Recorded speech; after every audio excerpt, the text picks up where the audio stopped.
शुक्रवार का व्रत शुक्र ग्रह शांति और वैभव प्राप्ति के लिए किया जाता है। शुक्रवार का महात्म्य। शुक्र के अशुभ प्रभाव को कम और शुक्र ग्रह को बल प्रदान करने के लिए यह व्रत किया जाता है।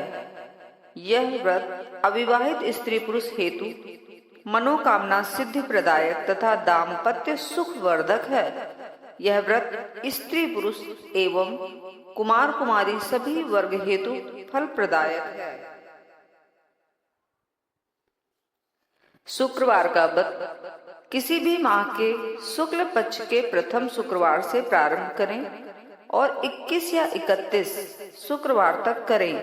शुक्रवार के दिन प्रातः स्नान आदि करके सफेद वस्त्र धारण करें एवं यथासंभव सफेद वर्ण की गाय के दर्शन तथा शुक्रवार को 1 या 2 कन्या के दर्शन अवश्य करें और उनको श्रीफल प्रदान करें। शुक्रदेव का पूजन धूप दीप फूल से करें। दिन भर व्रत करें और दिन के समय ओम द्राम द्रीम द्रौम सह शुक्राय नमः इस मंत्र का कम से कम 1 माला जाप अवश्य करें। इस दिन भोजन में दूध दही चावल खीर घी साबूदाना सफेद मावा के पदार्थ केला ज्वार गेहूं की रोटी आदि सफेद वस्तु मात्र का ही सेवन करें तथा अन्य कोई भी पदार्थ का सेवन ना करें। इस दिन रात्रि शयन भी सफेद चादर पर ही करें। अंतिम शुक्रवार को हवन क्रिया के पश्चात 6 कन्याओं को उपरोक्त वस्तुओं का भोजन कराएं तथा दक्षिणा स्वरूप सफेद वस्त्र रुमाल श्रृंगारिक वस्तु चांदी का यथाशक्ति अनुदान करें। एक समय की बात है कि एक नगर में कायस्थ ब्राह्मण और वैश्य जाति के तीनों लड़कों में परस्पर गहरी मित्रता थी। उन तीनों का विवाह हो गया था। ब्राह्मण और कायस्थ के लड़के का गौना भी हो गया था, परंतु वैश्य के लड़के का गौना नहीं हुआ था। एक दिन कायस्थ के लड़के ने कहा, हे मित्र, तुम मुकलावा करके अपनी स्त्री को घर क्यों नहीं लाते? स्त्री के बिना घर कैसा बुरा लगता है। यह बात वैश्य के लड़के को जच गई। उस समय शुक्र अस्त था। इस बात पर सबने उसे समझाया, परंतु वह नहीं माना और वह ससुराल गया और पत्नी को विदा करा लाया। रास्ते में उसे अनेक कष्टों का सामना करना पड़ा। जब पति पत्नी अपने घर पहुंचे तो आते ही वैश्य के लड़के को सर्प ने काट लिया और वह मूर्छित होकर गिर गया।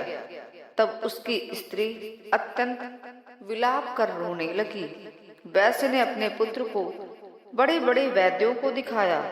वैद्यों ने कहा, 3 दिन पश्चात इसकी मृत्यु निश्चित है।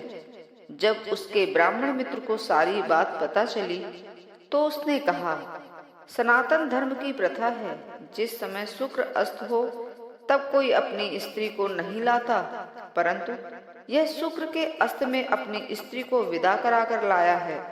इस कारण सारे विघ्न उत्पन्न हुए हैं। यदि यह दोनों ससुराल वापस चले जाएं और शुक्र के उदय होने पर पुनः आएं, तो निश्चय ही विघ्न टल सकता है। सेठ ने अपने पुत्र और उसकी पत्नी शीघ्र ही अपने ससुराल वापस पहुंचा दिया।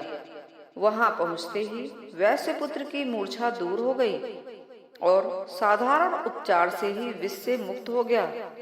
अपने दामाद को स्वस्थ देखकर ससुराल वाले अत्यंत प्रसन्न हुए।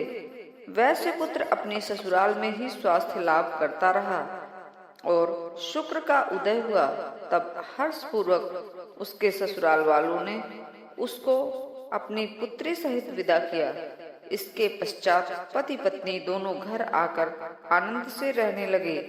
इस व्रत को करने से जीवन में आने वाली सभी बाधाएं दूर हो जाती हैं। धन्यवाद।